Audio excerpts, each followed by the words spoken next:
on discussion. Okay, so basically, class, we are in the chapter 4 of our lecture. Then, this soil classification under chapter 4 entails about the soil classification as the fundamental aspect of soil mechanics. So, this one involves categorizing soil into distinct groups based on their properties and characteristics. The soil classification system serves as the crucial tool for geotechnical engineers and civil engineers to understand the work effectively with soils in construction and infrastructure projects.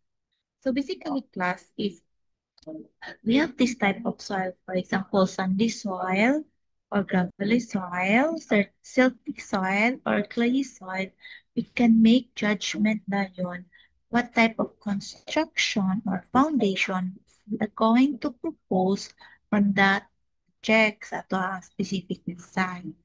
No?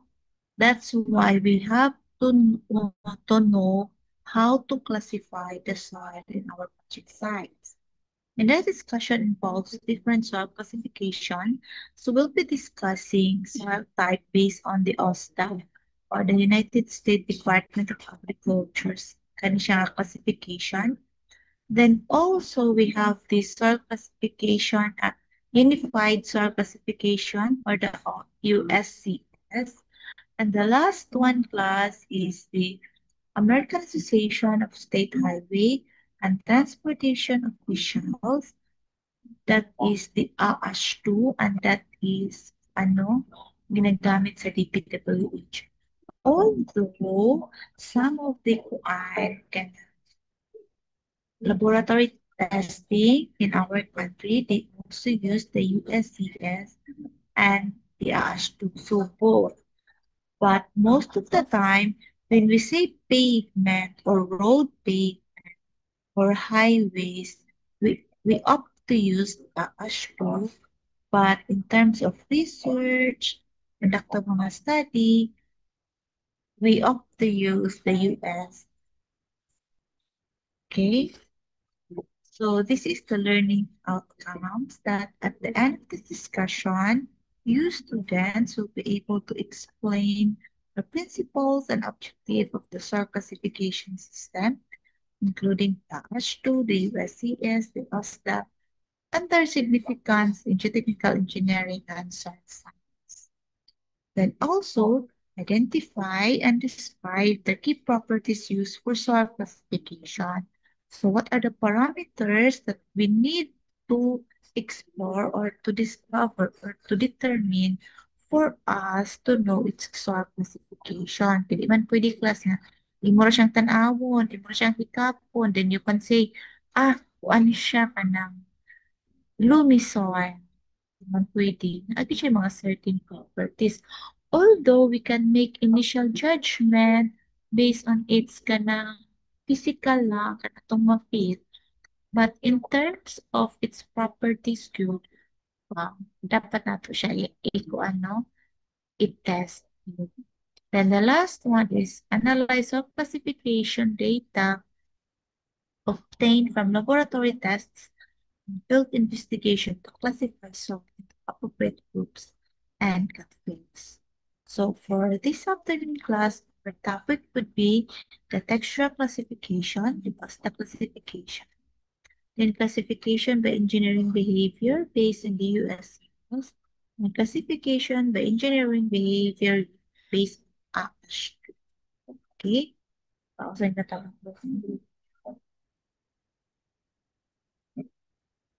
Okay, kamulo ko meeting sa isa.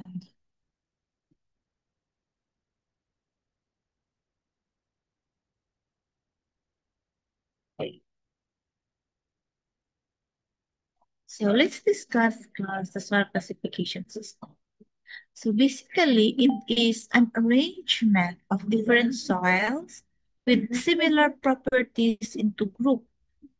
So for example, kani siya, inani iyang properties, so grupo ni mo siya. Kani siya, inani properties, inani ko na group. Then there is also subgroup because when we say group, wala siya mother let's say gravelly siya, or sandy siya, or clayey siya, or silty siya. The leading subgroup is, let's say, silty clay, gravelly sand. So, muna siya yung subgroup. And that is based on their application or to their probable engineering behavior. So classification for engineering properties should be based mainly on the mechanical properties like the permeability, the stiffness, and strength. And the aim, pamit, pamit ko, right? So the aim of the classification system is to establish a set of conditions which will allow useful comparisons to be made between the different soil. Most of the soil classification systems that have been developed for engineering purposes are based on the index property, which is the particle size and the elasticity. So, imong tanan ng figure class, naka-grupo-grupo din siya. So, let's discuss the textural classification. So, the soil texture are classified by the fraction of sand, salt, and clay in the soil. So classification are typically named for the primary constituent particle size or a combination of most abundant particle size. So we use this mechanical sieve, no, in categorizing or let's say grouping nato, grupo-grupo nato ato ang soil. So the texture of that soil refers to the surface appearance and say texture. No? So you will say dry clay soil, and then medium coarse sand, fine grained soil, then medium fine gravel, then the medium ground. So nakasin na nag-sieve analysis naman mo no sa inyong kanang ato ang laboratory. So, muna siya atong set of sieves. Let's have a recap on this. So, when we say sieve number, ang gamay nga number na sa ibabaw, ang dako nga number na sa ubos.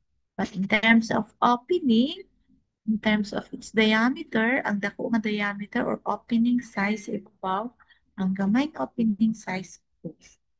So, take note on this one, class.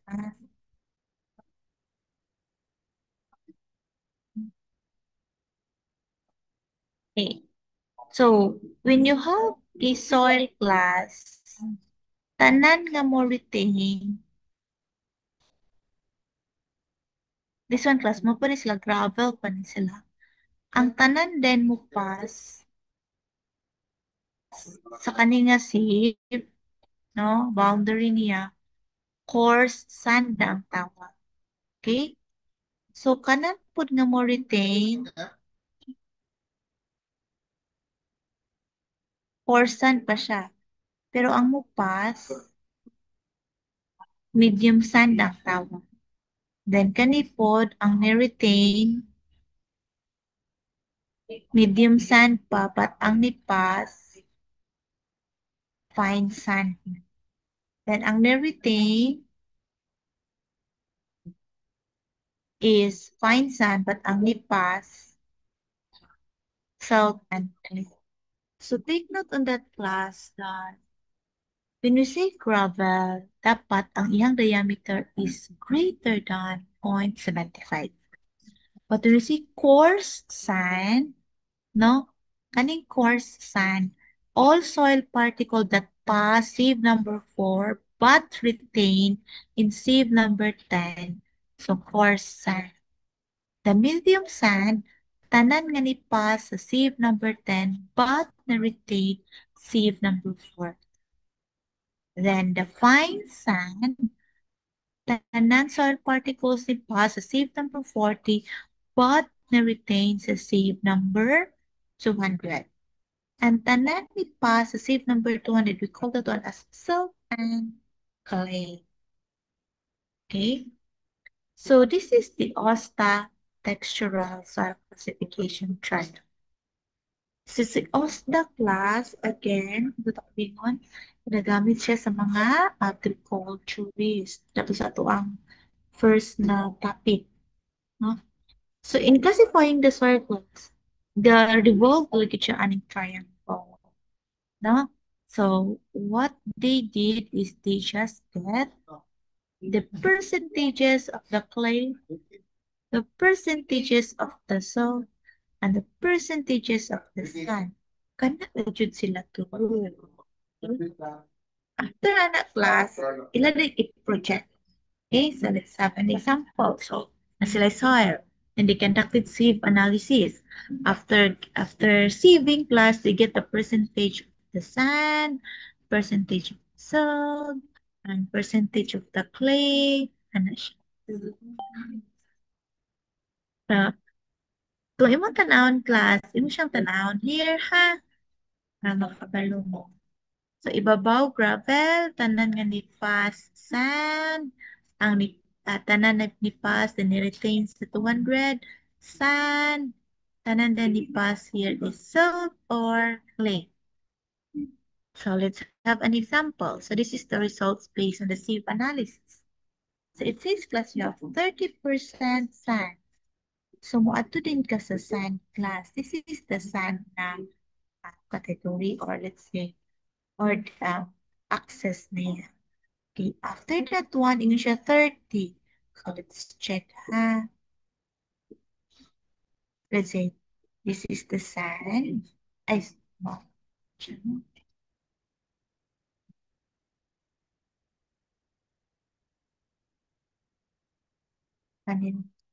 So, this is the sand.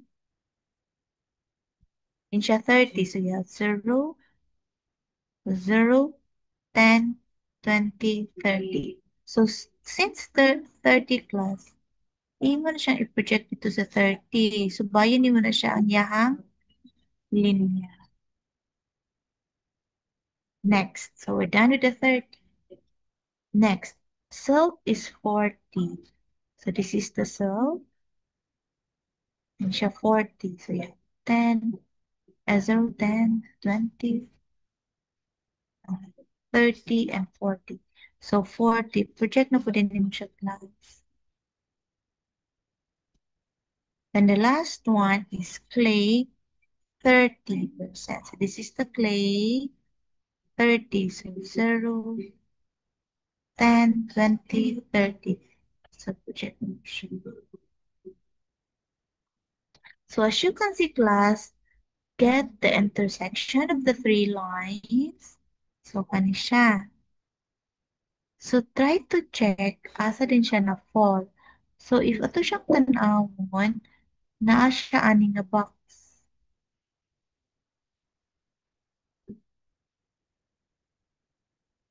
Ang point. And that box is under clay loom. That's why your answer here, class, is clay loom. Modern siya. Okay, nagets na ba?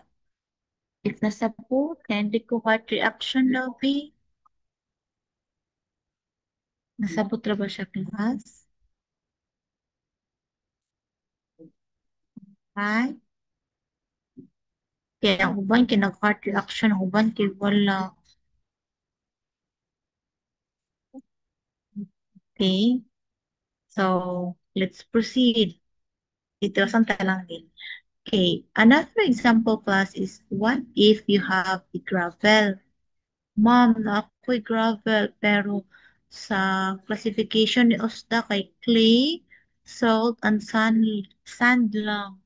And ako na ako'y 20% gravel. Tapos na ako'y sand, na ako'y salt. Ma'am, wala ako'y clay. Ha? Wala siya clay. So what you will do, if that is the case, class, you have to distribute the percentage of the sand or the gravel in terms of katong imuhang requirements. So, ay na siya clay. Sorry, nawala na ako na siya clay. So, the three types of or kanang category of the soil type present. That's gravel, sand, salt, and clay. Okay, so what you will do is to distribute the percentage of gravel to the sand, salt, and clay equally. Okay, so what you will do is to, for example, sand size at okay, the sand says it has 10%.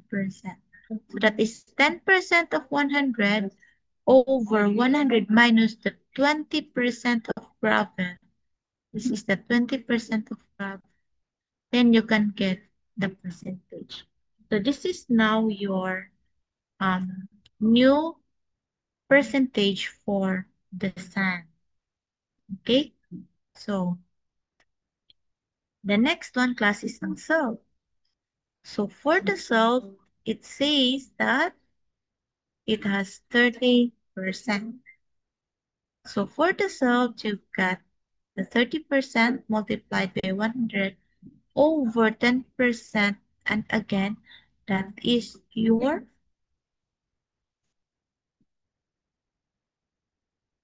gravel. Then this is your new percentage for the salt. Then the last one is the clay. So you have 40% clay multiplied by 100 over, again, that is your percentage of gravel. Then you have a new percentage for your clay. Okay, so let's graph this one. So it says class you have sand of 12. So sand, nara siya. So let's say 10, 0, 10, 20. So 12, basically, if kani siya 15 in between, so naa siya here. So you have to project. Let's say kani.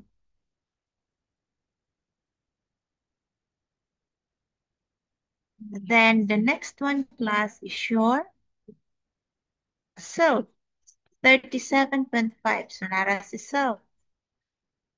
So 10, 20, 30, 40, 37. So basically the 37 is in between or naa siya sa 30 to 40. Let's say here. Then the last one plus is your clay. Clay is 50. So kung itong tanawon si clay, you have 10, 20, 30, 40, 50. So project the 50. Panika. Therefore, your soil fall in the category of kanaman siya within this category ka class. Clay. Maniyang line. So get the boundary ha. Asa siya dapat na boundary para dili makuan mo baligo. Okay? So di naman siya na fall and that is clay. But take note class, it has a percentage of gravel. Kaya naman to siya 20% gravel. That's why you call this one as gravelly clay. Okay? So, imo siyang butangan. Imo siyang butangan kay para ma-aware ang imong, for example, ma-aware imong kliyente nga although your soil is a clay soil, but it contains portion of gravel. Okay, so na siya 20% gravel. So that's it for the OSDA. So I would like to request everyone ka na come back ta ha. Akong i-off tapos makatag na po dahil po Zoom link. Okay?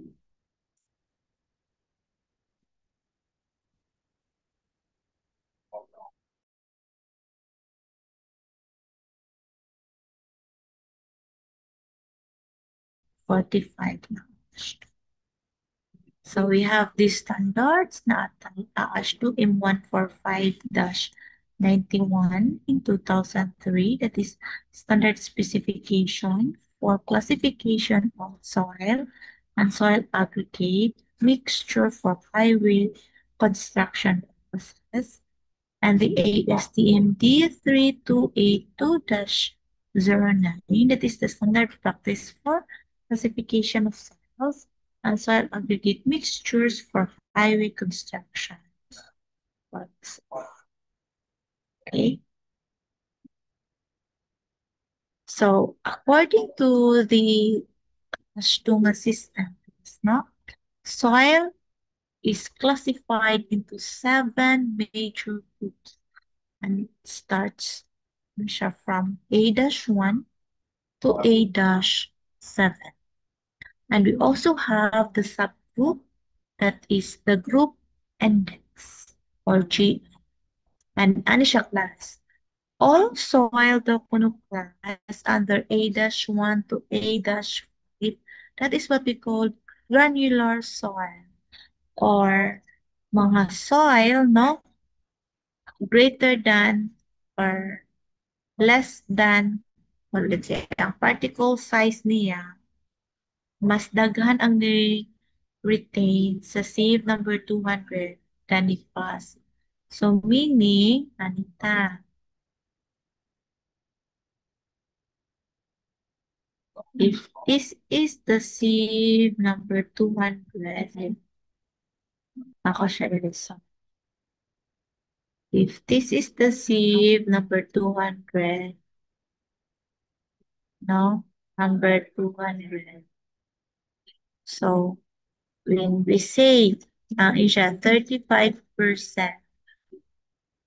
possessive number 200, then salt and clay greater than 36% ang nipas or possessive number 200.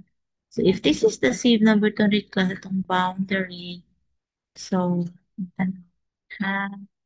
let's have here.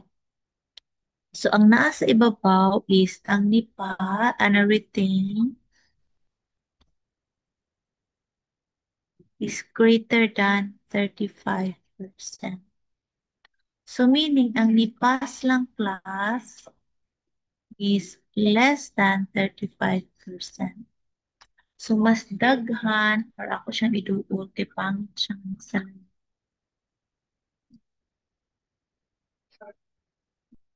So, ang ni-retain is greater than 35%. And ang nipas less than 35%. But sa PCAS class, here po siyang portion. If this is sieve number 200. So, ang nipas, ang ni-retain is less than 36%. And ang nipas greater than 36%. Meaning, mas daghan diri ang nipas, gamay ra ang ni-retain. But this one, mas daghan ang na-retain. Here, mas daghan ang na-retain, gamay lang. So, in A1 to A3, using the liquid limit and the plasticity index separates salty materials from the clayey materials for group 2. But in this case, using the liquid limit and the plasticity index separates salty materials from the clayey materials. And we should note, class, here that if we have a group, if we have a soil group under A-1, your soil is well graded. But if your soil is fall under A-3, your soil are clean but poorly graded sand. Then if your soil fall on A-4 and A-5, so generally your soil is silty soil. But if your soil fall A-6 to A-7, that is clay soil. Okay? Remember, saya ang asa siya mahal, ha?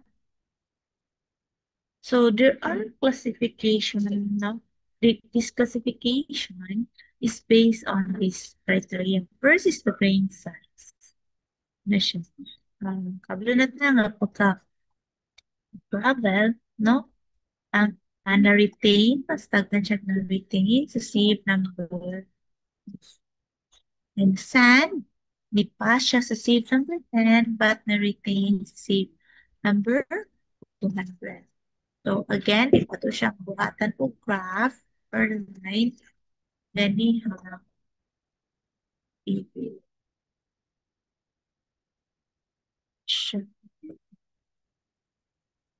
Ito na lang siya.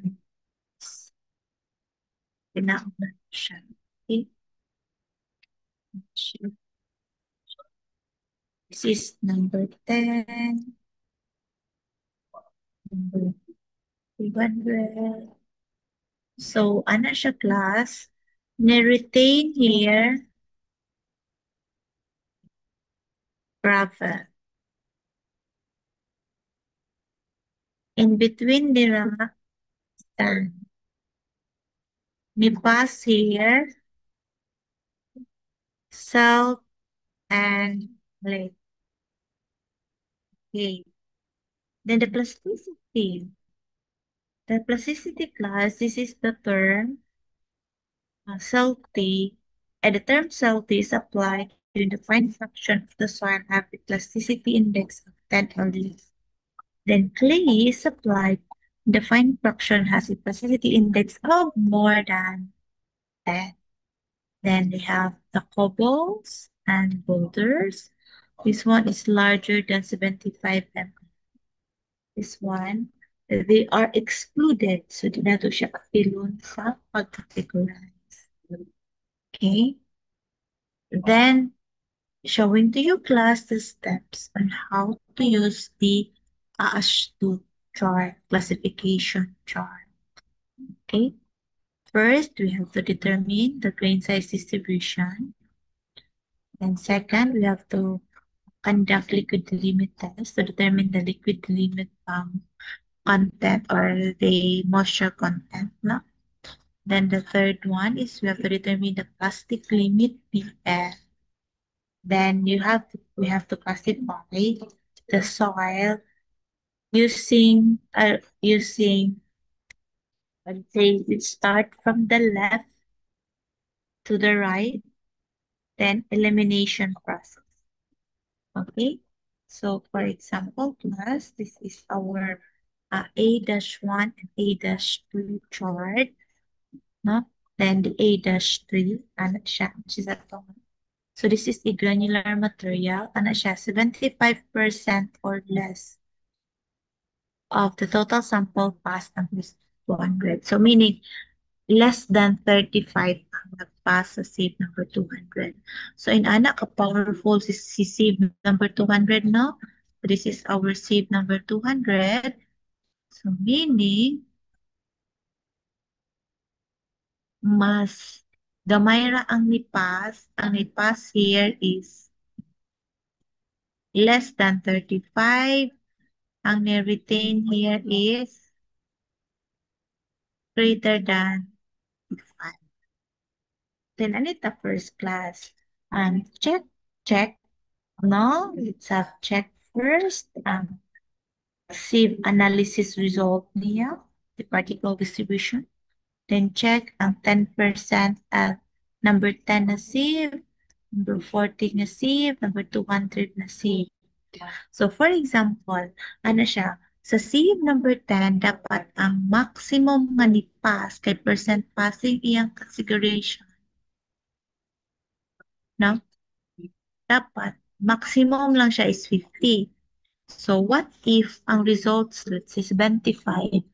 So, pag 75 class, so X siya din eh. So, proceed to the next column. Okay? But if it is less than 50, so X, I check. And save number 400, dapat maximum niya kay 30. So, dapat less than 30 lang. Okay, max naman si 30. And save number 200, ingon siya, maximum niya is 50. If wala every class, then proceed to the next. So sa next class, wala siya consideration for save number 10, but it has consideration for save number 40. So, ana na po rin kanila. Okay? Then, if wala gihapon, next na po ka. If wala mo next, then mo next. Ang tod, makita na din mo din imong song. Make sure nga iwan ang gikuan nga criteria ha. Kay basin man good, naggamit ka sa granular na chart, nag-granular chart ka, no? Pag ando kay sayop day kadaan sa percentage, dapat kadto kang um, isa ka chart ang gigamit katong self-play nga chart. Dapat ito ka sa A-4 to A-5, A-6, A-7. Okay, so kani gid dapat imong tan-aw. Kani nga criteria. Okay? So next. So mo ni siya ikaduha nga criteria. Salty clay material. So dinhi na fall path si A-4, A-5, A-6, A-7. Okay?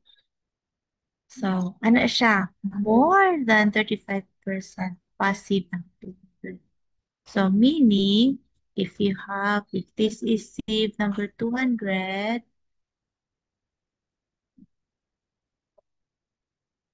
so, ang ni-retain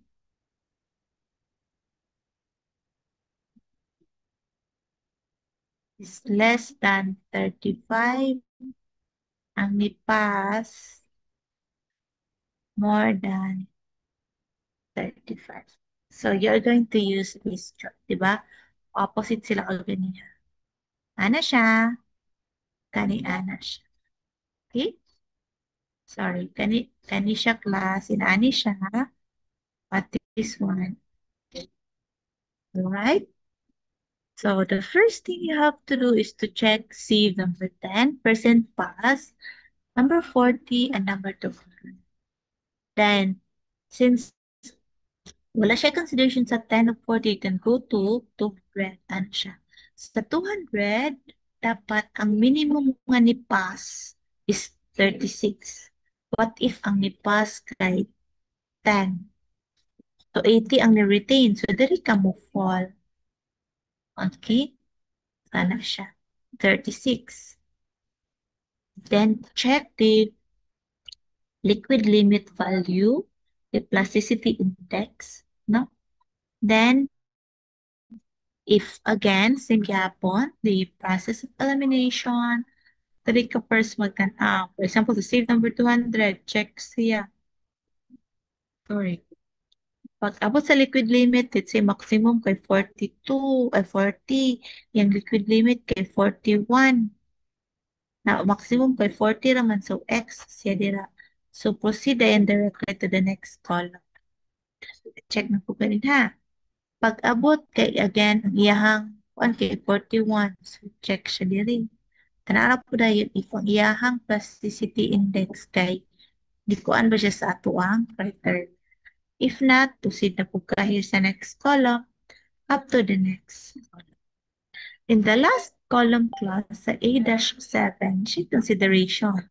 It's either A-7-5 or A-7-6. Dali din ka mo tanaw ha. Siya here. Okay? A-7 siya. Na siya.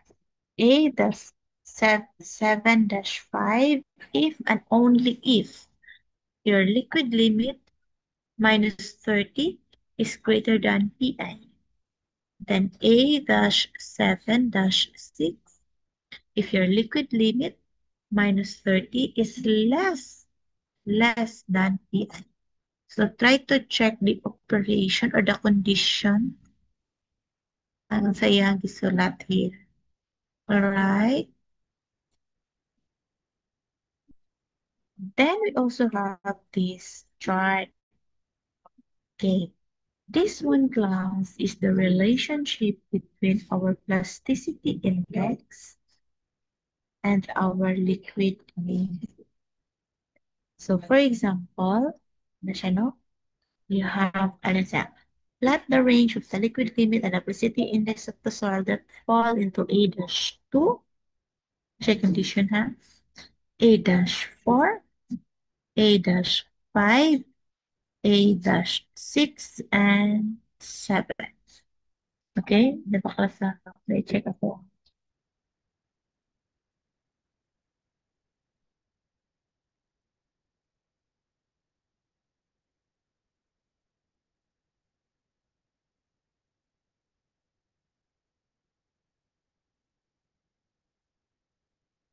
Right. So for example, you have a liquid limit of, let's say, liquid limit of 80 and the plasticity index of, let's say, 15. So we have to check, no? Or we have to plot. So let's say 80. So paano siya? Then PI of 15. So diri ka. So kanina. So either your soil is A-2 or A-5. That is your initial judgment. But you have to use katong chart to check yun kung sa siya it's either A-2 or A-7.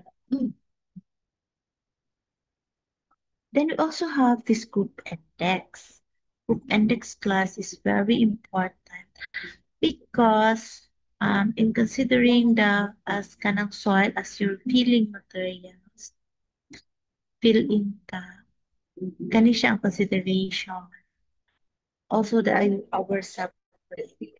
Okay, so this one is this index is written in parentheses. Okay, so nani equation. Group index is equal to the percentage that passive number 200. So pila ang yang percent kani pass minus 35 kay di ba sa ato ang save number 200 kay can determine man dayon. So kung naa kay if you have this save number 200, so you can determine pila ang ni-retain, pila pud ang ni-pass. So kani din ka percent pass, pila na siya, right? Then that is a bracket 0.2 plus 0.05 multiplied by the liquid limit minus 40. Then plus a plus 0.01. Then that is again the percent passive number 200 na po, no? Minus 15. Then multiplied by the plasticity index minus 10. Okay, so there are consideration there, class, or reminder, no, that if the value of GI yield negative, then automatically our GI is equal to 0. Then another one here, class, is group index should be rounded to the whole number. So for example, the result is 3.4, so that is 3. And if it is 3.5, then round it up to 4. Then there's no upper limit for the group index. And always remember, magiging siya kung sila tinato. Kung naka A1, A1B, A1C, and A3, iyahang group index automatically equal to 0. Ayaw na compute ka, kaya ko lang kag-compute equal to 0 ra gihapon. Okay, automatic siya. Then, take note class, if you have A-2-6 or A-2-7, in computing the group index, you have to use this equation. Okay? Pero ang imong solve kay A-1 then kani siya nga equation na itong gamiton. But if A-2-6, so kanipod na equation itong gamiton. Right? So let's have an example.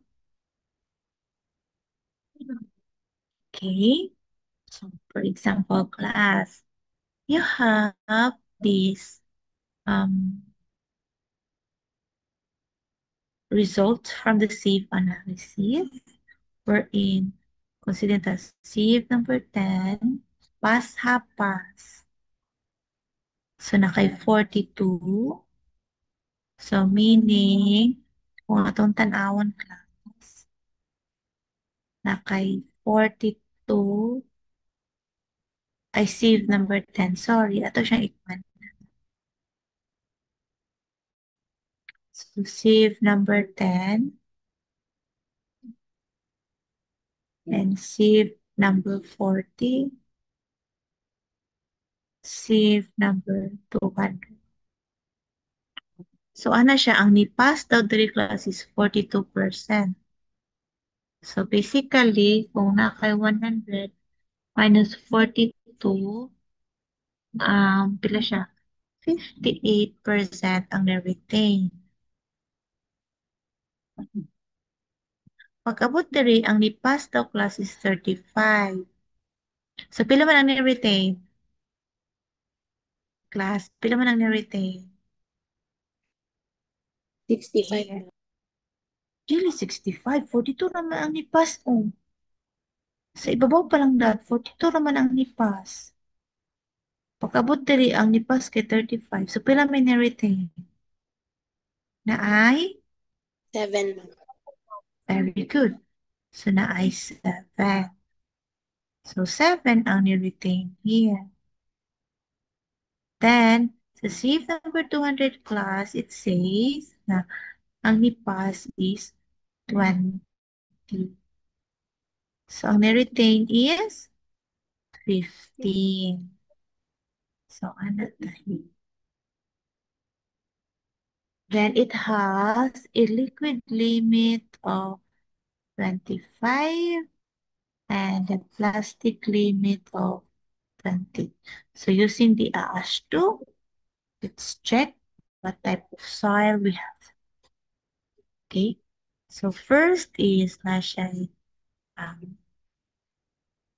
25% for the liquid limit and then 20% for the plastic limit. Plastic limit to siya, no?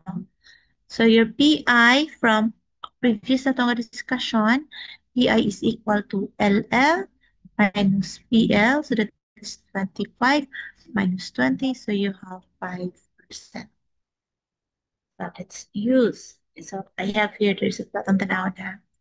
So ano siya class? Unsa man siya? Granular or katong salty or clay? So itong tanaw si sieve number 200. Si sieve number 200 ang ni-retain and may pass 20%. Ang ni-pass sa percent passing. So 20%. So meaning, anong tanaw itong previous discussion, ang ni-pass kay less than 35, ang ni-retain kay more than 35. Kani po dayon siya, ang ni-pass kay greater than 35, ang ni-pass kay greater than 35, kani kay less than 35. So asa man tang padulong? So here ta sa granular. Kay ang ni-pass kay mas gamay pa sa 35. Na atong answer kay, ang lipas sa 200 kay 20. So, mas gamay pa siya sa 35. So, we are going to use the granular chart. So, kanina itong gamiton, si granular chart. Okay? So, muna siya yung first na tanaw. Ang iyahang percent passing sa sieve number 200. Okay? Para dili ta malibog kay basin lahi na chart ang imong nagamit katong salty or clean. Let's start first. Ana siya. Long tanawon ha. So meaning, ang nipa sa sieve number 210 is T. Atong tanawon tanan. Ang iyahang consideration. Sieve number 10. Ang nipas is 20. 20 pa to plan. 42 ang pagkan og 20.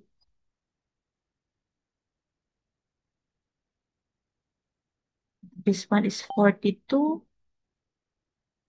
Number, what's next? Number 40, 35.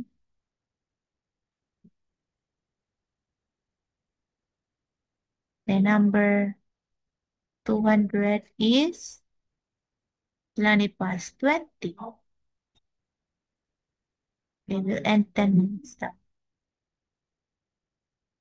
So, inanayon na to siya pag class na eliminate. First, sieve number 10. Percent passing. Maximum is 50. So, ang nipasa to is 42. So, that is correct. So, ato rin siyang chikan. Next is sieve number 40. Ana siya class. Sa sieve number 40, ang percent passing maximum kay 30. Pero atua kay 35. Naingon siya, pinakataas na din ng 30. So, meaning, dili siya pwede sa X. If that is the case, class, proceed to the next column. So, mo-jump na dayon ka. X naman ni siya. So, mo-jump na dayon ka dira. Okay? So, let's check. Dali na nga column. Kay X naman ta din elimination man. So, start to sieve number 10. Ang percent passing siya. Walay limit. So, since walay limit, so okay ra. Sieve number 40, yun siya. Maximum 50. Ang atua is 35. So, meaning this is check. Next. Sieve number 200. Siya maximum 25. Pero itong atua ni pass 20. So, this one, check. Then here, yun siya. Ang plastic limit, no consideration. That's fine. Plasticity index, 6 ang maximum. Let's check pala itong PI. Our PI is 6. But here siya 6, the maximum. So this is correct. So meaning we satisfy the kanang condition in this A-1-B column. So this is our answer. The soil falls under A-1-B with a group index of 0. Therefore, inanyan din na siya pagsulat. A-1-B, open and close parentheses, 0. That is your group index. Ngano, diretso equal to 0? It says here, the group index of soil belong to A-1-B. A-1-B is always 0. Right? Then again, your group index should be written within or in parentheses. So, this is correct. Right? So let's have another example. So for our example in this equation class, no, it says 99% of the soil pass sieve number 200. So kung atong tanawon, if this is our sieve number 200, 99 ang lipas, 99%. So pilang na-retain? Pila man class? Is 1%. Okay, and then it has a liquid limit of 60 and ay 95 man di ay. Sorry class, asa ko na 95%.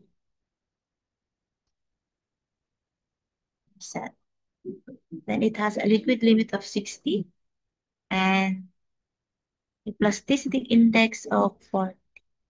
Therefore, ito siyang tanawon.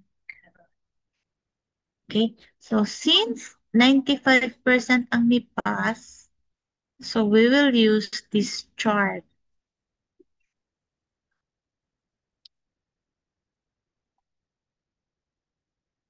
The Celtic clay materials with more than 35% pass sieve number 200. Okay? Anatong bukato. So let's start. Ano siya? Sieve number 10, wala. Sieve number 40, wala consideration. Sieve number 200 is siya. Minimum 36. So okay ra. Minimum is 36 because pilagyan tuwa 95. So muna siya ang sieve number 200. So the pass is 95. The retain is 5%. Okay? So the liquid limit is maximum is 40. So, ilagay itong liquid limit. The liquid limit is 60. PI is 40.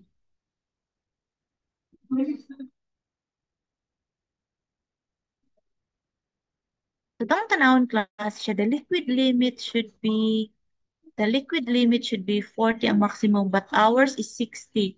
So, dinhi pa lang daan X na siya. Therefore, X ni. So, let's proceed to the next na column. So, ana tali na. So, let's start. Siya, 10%, number 10, wala consideration. Number 40, no consideration. Number 200 is siya, minimum 36 ang lipas. So, ours is 95. So, this is correct. Next. Yun siya. The liquid limit should minimum 41.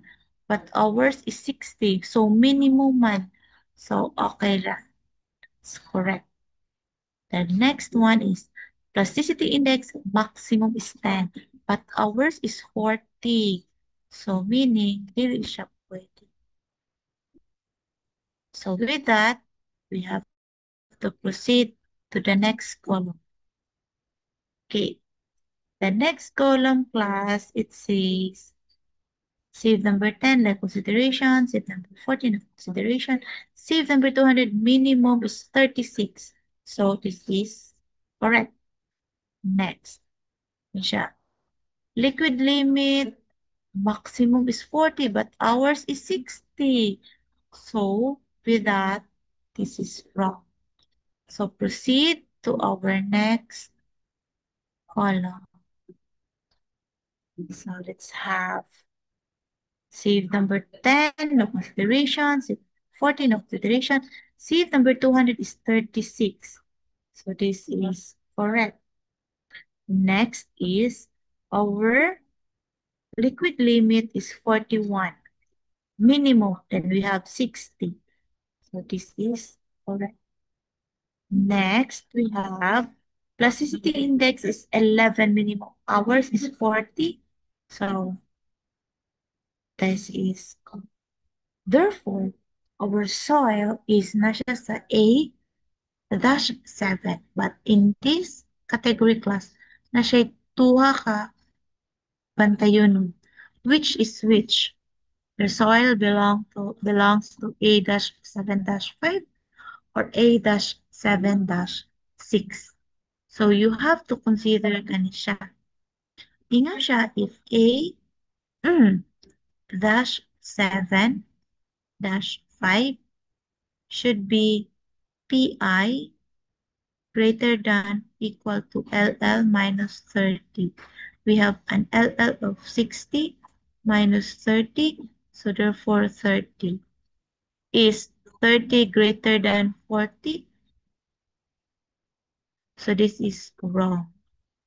Another consideration, you have A dash 7 dash 6. Your PI should be greater than LL minus 30. Then LO minus 30 is 60 minus 30. So you have 30 is 40 greater than 30.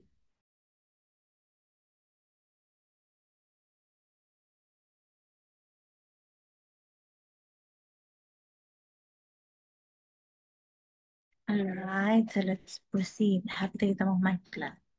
So here we have 40 greater than 30. So this one is correct. Therefore, your soil is A dash 7 dash 6. So, kani siya mas. Then, try to check pila po ato ang group index. So, you have here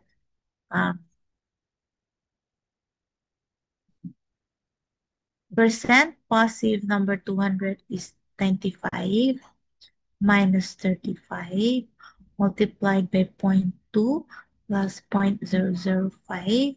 Then you have a liquid limit of 60 minus 40 plus 0.01 multiplied by 95% minus 15 times the 40 pi minus 10.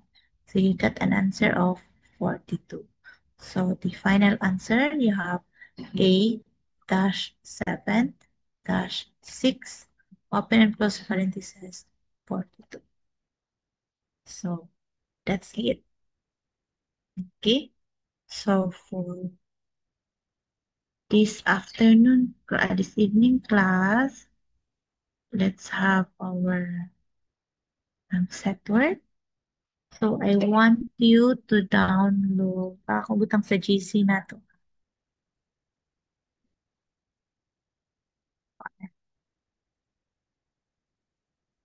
Part that you're going to use. Okay.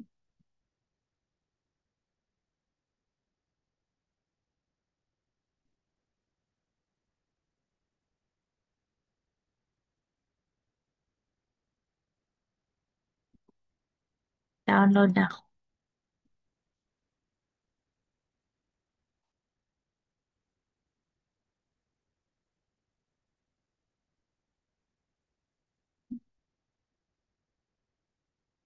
Kindly ko check if inyo bang nakakita ang OSDA chart.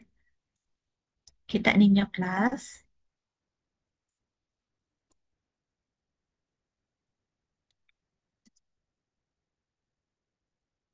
Group leader, makitan ba group leader?